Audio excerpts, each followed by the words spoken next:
வணக்கம் ஃப்ரெண்ட்ஸ். இலக்கியா சீரியலில் நம்ம இலக்கியாவும் கௌதமும் சேர்ந்து இந்த அஞ்சலி ஃப்ராட் வேலை பண்ணிகிட்ருக்கா, இந்த மாதிரி நடிக்கிறாங்க, பாய்சன் குடித்த மாதிரி நடிச்சிட்ருக்கா அப்படின்ற உண்மை நம்ம இலக்கியாவுக்கும் கௌதமுக்கும் தெரிஞ்சிருச்சு. அந்த டாக்டர் மூலமாக தெரிஞ்சுக்கலான்னு பார்த்தா டாக்டர் சிக்கலை. கரெக்டாக இந்த வார்ட் பாய் தான் வசமாக சிக்கினாங்க. அவனை அடித்து பிடிச்சி இலக்கியா தான் பாய்சன் குடிக்கவே இல்லை, இந்த மாதிரி நாடகம் ஆடிட்டுருக்காங்க, இதெல்லாம் நடக்கிறது எல்லாமே அரங்கேற்றம் தான், எதுவுமே நிஜமாக நடக்கலை அப்படின்னு சொல்லிட்டு அந்த வார்ட் பாய் சொல்லிடுறாங்க. அதுக்கப்புறமா இதை வீடியோவாக எடுத்து வச்சுக்கினாங்க நம்ம இலக்கியம். இவ்வளோ நடக்குதா, இதுக்கெல்லாம் காரணம் பைரவி மேடம்ன்றதும் தெரிஞ்சிடுச்சு. அதுக்கப்புறமா பார்த்தீங்கன்னா நம்ம இலக்கியா வீட்டுக்கு போகிறாங்க. கௌதம் வெளியே இங்கே ஒரு வேலையே போகிறாங்க. நம்ம ஜானமாக இருந்துட்டு நம்ம இலக்கியாவை நிறுத்தி, இன்னும் இலக்கியா நீ மட்டும் வர, கௌதமும் நீயும் தானே ஒன்றா போனீங்க, வா அவங்க கூட தனியாக பேசணும் அப்படின்னு சொல்லிட்டு கூட்டிட்டு போகிறாங்க நம்ம ஜானம்மா. என்ன இலக்கியா, உடனே நான் கௌதம் கிட்ட இந்த ரேவதியோட அம்மான்னு சொல்லிட்டு சொல்லாதன்றது நீ அவகிட்ட போயிட்டு சொன்னியா, அவள் என்ன மிரட்டிட்டு இருக்கா, நீ சொல்றியா இல்லை நானே என் பிள்ளைகிட்ட நான் தான் உன்னோட அம்மான்னு சொல்லட்டா அப்படின்னு சொல்லிட்டு மிரட்டிட்டு இருக்கா அப்படின்னு சொல்லிட்டு ஜானம்மா சொல்கிறாங்க.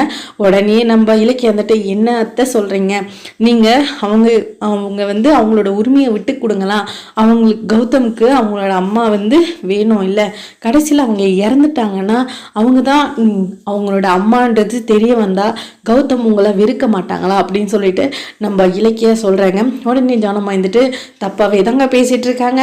இது மட்டும் இல்லாமல் இங்கே பாரு, நீயே சொல்லி இங்கிட்டேருந்து கௌதமை பிரிச்சுடுவ போலகுதே அப்படின்னுலாம் ஜானம்மா சொல்கிறாங்க. நம்ம இலக்கிய ஏன் அத்தை அப்படியெல்லாம் பேசுகிறீங்க அப்படின்னு சொல்லிட்டு சமாதானமாக தான் பேசுகிறாங்க. ஆனால் ஜானகி இந்த மாதிரியெல்லாம் பேசுறதுக்கு காரணமே இந்த பைரவி தாங்க. இலக்கியா நம்ம ஜானம்மாவை விட்டு எல்லாரையும் பிரிக்கிற மாதிரி இலக்கியா தப்பான இதுவாக செஞ்சிட்ருக்காங்க. கார்த்திகோட வாழ்க்கையை கெடுக்கிறான், உங்ககிட்ட இருந்து கௌதமை பிரிக்கிறான், கௌதமை அவள் வலையில் போட்டுட்டு வெறுக்க வைக்கிறான் அப்படின்ட்டுலாம் நம்ம ஜானம்மாவுக்கிட்ட சொல்லி ஏற்றி விடுறாங்க இந்த பைரவி ஒரு பக்கம். அதனால தான் நம்ம ஜானம்மா இந்த மாதிரியெல்லாம் பேசிகிட்டு இருக்காங்க. ஆனால் அவங்க நம்ம இலக்கியாவை பற்றி புரிஞ்சுக்குவாங்க. இப்போ பார்த்தீங்கன்னா இந்த சின்னாமணி வீட்டுக்கு வராங்க. எப்போ என் பொண்ணு இந்த வீட்டுக்கு கூட்டிகிட்டு வர போகிறீங்க அப்படின்னு சொல்லிட்டு கேட்குறாங்க நம்ம ஜானம்மா. அங்கேயே நில்லு அப்படின்னு சொல்லிட்டு சொல்கிறாங்க. ஆனாலும் நிற்காமல் உள்ளே வராங்க. இப்போ என்னது உங்கள் பொண்ணை எப்போ வீட்டுக்கு கூட்டிகிட்டு வர்றதா, நான் சொல்கிறேன் அப்படின்னு சொல்லிட்டு நம்ம இலக்கியா என்ட்ரி ஆகுறாங்க. எல்லாருமே கூட்டிட்டாங்க. இந்த நம்ம இலக்கியா, பைரவி, ஜானகி அம்மா, இப்போ இந்த சின்னாமணி வந்துட்டாங்க. இப்போ என்ன பதில் சொல்ல போகிறாங்க நம்ம இலக்கியா, அந்த வீடியோவை தாங்க போட்டு காமிக்க போகிறாங்க.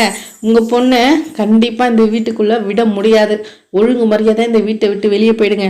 உன் பொண்ணு நாடகம் ஆடிட்டு இருக்கா, என்னை நம்ப வச்சுட்டு என்னை இப்படியெல்லாம் ஏமாத்துறீங்களா நீங்கள், உங்களை மேலே எவ்வளோ நம்பிக்கை வச்சுருந்தா என்னோட நம்பிக்கையே உடைச்சிட்டிங்க. இனிமேல்ட்டு கார்த்திகோட வாழ்க்கையில் இந்த அஞ்சலி இல்லவே இல்லைன்னு சொல்லிட்டு நம்ம இலக்கிய பதில் சொல்ல போகிறாங்க.